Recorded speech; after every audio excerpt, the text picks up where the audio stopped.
অনেকেরই দেখছি আমাদের এই মিলিমি ট্যাগ ডিভাইসটি কানেক্ট করতে গিয়ে অনেক প্রবলেমে ফেস করতেছেন।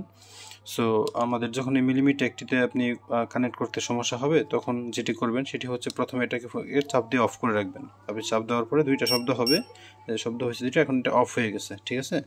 আমি যদি সিঙ্গেল প্রেস করি তাহলে এটা চালু হবে।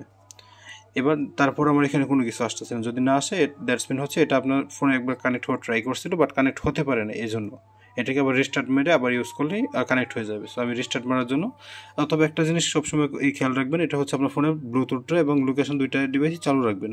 তো আমি আমার ফোনে ব্লুটুথটা চালু করে নিচ্ছি।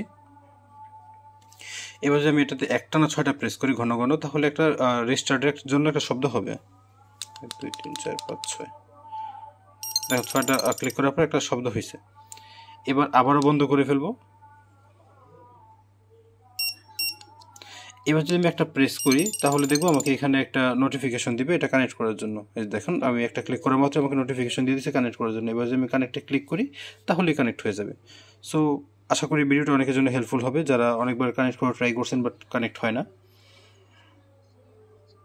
এটা অনেক সময় হয় কি, আপনি ফোনের সাথে পেয়ারিংটা হতে গিয়েও ক্যান্সেল হয়ে যায়, বা আপনি ঠিকমতো করতে না পারার কারণে এটা কানেক্টেড হয়েও এখানে শো করে না। তো সেই ক্ষেত্রে সেভাবে রিস্টার্ট মেরে বন্ধ করে আবার চালু করে আবার সিঙ্গেল প্রেস করলে এটা কানেকশন নিয়ে নেবে। দেখুন এবার আমি ওপেনে ক্লিক করলাম, এবার সে আমাকে আমার এক্স্যাক্ট লোকেশনটা দিয়ে দিবে এখন এটা কোথায় আছে। পরবর্তীতে আপনি এই ডিভাইসে যেখানে রাখবেন বা এটা আপনার বাইকের সাথে রাখতে পারবেন, বাইক কোথায় আছে আপনি দেখতে পারবেন এটার বর্তমান পজিশন। পাশাপাশি হচ্ছে এখানে একটা বর্তমান আইকন আছে, এটা আইকন প্লাস আপনার যদি একাধিক ডিভাইস থাকে, যে আপনার 4টা 5টা আপনি প্রোডাক্ট নিয়েছেন, তো সেক্ষেত্রে হচ্ছে এখান থেকে সেটিংয়ে ক্লিক করবেন, সেটিংয়ে ক্লিক করে এখান থেকে নামটা চেঞ্জ করে রাখতে পারবেন আপনার বোঝার সুবিধার্থে। পাশাপাশি এটা কোন ক্যাটাগরি বা কিসের মধ্যে রাখছেন, এটা কি চাবির রিংয়ের সাথে রাখছেন না কোথায় রাখছেন, এটা দিয়ে দিলে আপনার ওই আইকনটা এখানে চেঞ্জ হয়ে যাবে। সো এভাবে করে আপনি এটাকে ইউজ করতে পারবেন।